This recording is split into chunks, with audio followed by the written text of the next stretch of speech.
In piena notte un pastore entra dentro la camera da letto della moglie con una pecora al guinzaglio e fa: sai, quando c'è il mal da testa io mi scopo questa.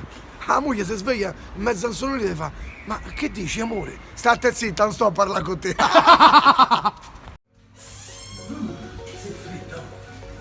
Buongiorno. Buongiorno. Mi fa un cappuccino e un cornetto? Mi dispiace, i cornetti sono terminati. Ah, allora mi fa un bel latte macchiato e un cornetto, grazie. No, guardi, i cornetti sono terminati.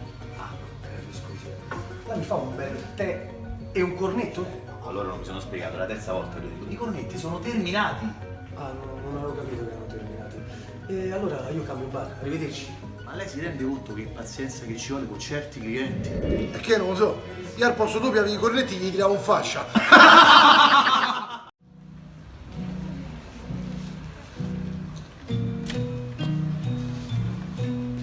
Buonasera. Buonasera.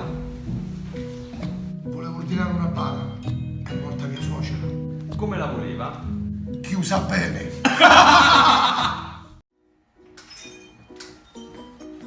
Buonasera, dottore. Buonasera. Mi dica. Dottor, è un po' di tempo che c'è un problema. Vedo tutte macchioline piccole, verdi. Il fatto che vede delle macchioline verdi, credo ci sia un problema. Dobbiamo andare sotto a fare una misurazione. Va bene? Questi sono i suoi occhiali. Ah, Me li prova per una settimana Sì. e poi mi dice come va. ok.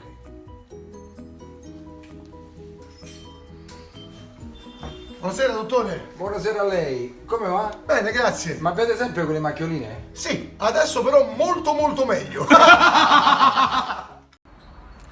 Siamo a Hollywood. Durante una festa a casa di un famoso regista, fra i tanti camerieri ce ne sta uno alto, moro, con gli occhi verdi, bello da morì, ma poco pratico a servire. Mo' mentre cammina, capito, un sciampa, botapom, gli casca un vassoio pieno di tartine, tutta la festa si gira a guardarlo e invece il regista fa finta di niente e continua a chiacchierare. Quando però questo gli passa vicino, il regista a denti stretti gli fa: e stasera niente vasellina. Siamo in casa. Sono al citofono. Beh, un signor anziano mi rispondeva: chi è? E da sotto sente fa: siamo i testimoni di Geova. Ah, e che volete? Vogliamo solo parlare. Ah, e quanti siete? Siamo in due. Allora parlate fra di voi. Due operai si stanno a caricare una cassa nera enorme sulle scale del palazzo. Arrivano al terzo piano tutti sudati. Uno suona alla porta, si apre la porta, la signora gli fa: prego. Gli fa: abita qui la vedova Renzi. Gli fa: ma quale vedova? Io sono la signora Renzi. Aspetti, guardi un attimo nella cassa. Siamo in un circo. Ci sono degli operai che stanno ultimando di montare il tendone e sotto è il direttore che controlla i lavori, no? A un certo punto uno degli operai spicca il volo, fa 4 capriole indietro, si attacca all'abbandone di un pennone, capito? Si lancia, fa arti 2 avvitamenti e casca perfettamente in piedi. E il direttore sgrana gli occhi, fa: incredibile, lei non può fare l'operaio, lei deve fare il trapezzista, la scrittura per qualsiasi cifra. Questo si gira e fa: ho capito, ma non è che mi posso da tutte le sere una martellata su un dito. Inghilterra. Fine del XIII secolo, siamo nella foresta di Sherwood, nella contea del Worcestershire.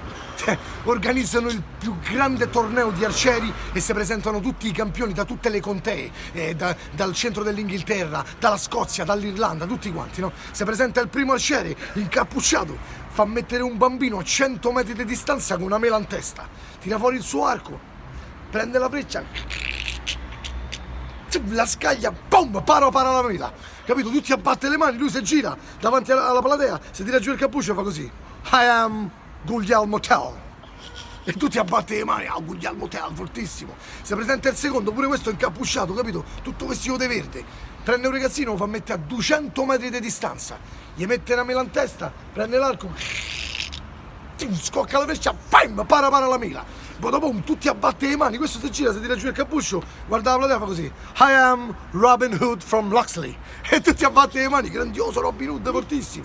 Si presenta il terzo, tutto vestito di nero, pure questo col mantello. Prende un ragazzino, lo fa mettere a 300 metri di distanza con una mela in testa. Si mette lì, via la freccia, incocca, la lancia, boom, paro il ragazzino in fronte. Il ragazzino, bada boom, si gira verso la platea, tutti spaventati, si tira giù il cappuccio, fa: I am sorry. siamo in un negozio di ferramenta. C'è un signore, arriva alla cassa col cestino, svuota tutto, gli fa: guardi, c'ho un martello, 50 chiodi e un cacciavite. La signorina fa il conto, gli fa: sono 18 euro e se aggiungi altri 2 euro c'è una sega in omaggio. Quello fa: no, guardi, sono sposato. Un maresciallo dei carabinieri viene mandato in missione in un piccolo paesino del centro Italia. La prima sera arriva che i valigie con tutto e si presenta in un alberghetto piccolo del suo paese, no? Quando arriva là gli fa: buonasera, mi scusi, volevo una stanza. Allora quello della reception gli fa: sì, guardi, ne è rimasta una sola ma è matrimoniale. Le fa: guardi, non è un problema, per me non è un problema, io sono il nuovo maresciallo dei carabinieri. Allora fa: prego, siamo onorati di averla qui il nostro ospite. Insomma, mentre sta a firmare il modulo, se spalanca la porta entra una bella signora e è tarda sera, gli fa così: scusate, mi è rimasta la macchina in panne, avreste una stanza? Allora quello della reception gli fa: guardi, c'era una matrimoniale ma l'ha appena presa il signore, sai, il nuovo maresciallo dei carabinieri. Allora sta signora so guarda e gli fa così: mi scusi maresciallo, guardi, io non la conosco, lei non mi conosce, siamo in un paese dove nessuno ci conosce. Ma le dispiace se facciamo a metà con la stanza?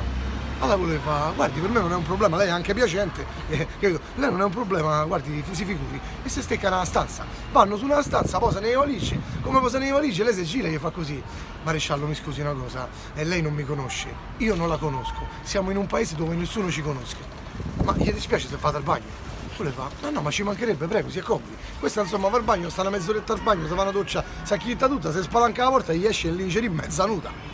Come esce, solo guarda e gli fa: maresciallo, mi scusi una cosa, lei non mi conosce, io non la conosco, siamo in un paese dove nessuno ci conosce, ma le dispiace se ci dividiamo il letto?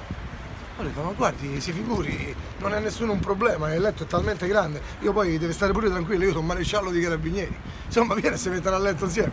Quando stanno a letto lei solo guarda e gli fa: maresciallo, senta, la confidenza, io non la conosco, lei non mi conosce, siamo in un paese dove nessuno ci conosce, ma perché non mi fa la festa? Il maresciallo la guarda, si mette a sedere sul letto e gli fa: senta signore, lei non mi conosce, io non la conosco, siamo in un paese dove non ci conosce nessuno, ma chi cazzo invitiamo a sta festa?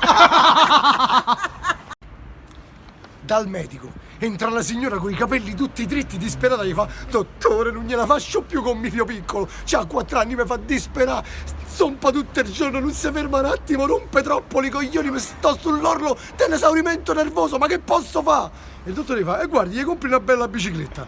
Ma perché? Che la bicicletta non rompe più i coglioni? Sì, ma gli va a rompere da un'altra parte.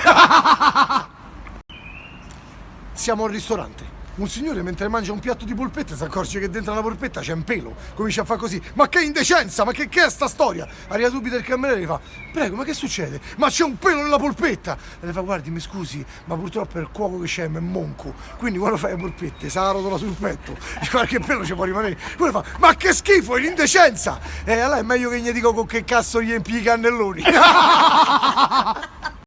Siamo sull'autobus. Due signore durante il viaggio stanno a chiacchierare e una gli fa a quell'altra: ah signor, ma secondo lei chi sale? Salvini o i 5 Stelle? Guarda e fa: oh, chi sale sale, basta che non sale il controllore. Un uomo si risveglia dopo un tremendo incidente e il dottore tutto serio lo guarda e gli fa: fortunatamente siamo riusciti a salvare sua moglie. Questo dal letto. Fortunatamente per chi? C'è una giornalista in giro per il centro col microfono e il cameraman, a un certo punto ferma il signore e gli fa: mi scusi, stiamo facendo un sondaggio, ma lei sull'autobus se sale una persona anziana glielo lascia al posto? Lui fa così: col cazzo! Ah, mi scusi, ma lei è un maleducato? No, sono autista! Una signora rientra a casa piena di buste, di pacchetti che gliela fa mancare agili. Quando va al salone c'è sta il marito e gli fa: amore, scusa, mi stavo facendo shopping, mi sono accorta di aver finito tutti i soldi. Sono passati in ufficio tuo e ho preso 400 euro. Spero non ti scocci. E il marito originale: no, non mi scoccia, tanto da lì non ci lavoro più da 2 mesi. C'è un vecchietto molto anziano sdraiato sul letto. A un certo punto, mentre sta sul letto, dalla cucina gli arriva un delizioso profumo di torta. Chiama il nipotino con file di voce e gli fa: via qua, bello te nonno. E il ragazzino fa là: dimmi no. Vamma a piena fetta di torta di mele in cucina. Ne vorrei assaggiare un bel pezzo prima di morire. E il ragazzino via e va in cucina. Dopo 5 minuti ritorna in camera da letto senza niente. E il nonno gli fa: e la torta? E il ragazzino fa: ha detto nonna che per dopo il funerale. Siamo a tavola. un bambino si rivolge alla madre e gli fa: mamma, ma quando credi che gli passa la diarrea a papà? La madre gli fa: bello di mamma, ma perché mi fai sta domanda? Perché è più di un mese che ti sento la notte che gli dici: oh, ma quando si indurisce sta merda? Due vecchietti a sedere su una panchina, uno gli fa a quell'altro: Antò, ho deciso, voglio cambiare sesso.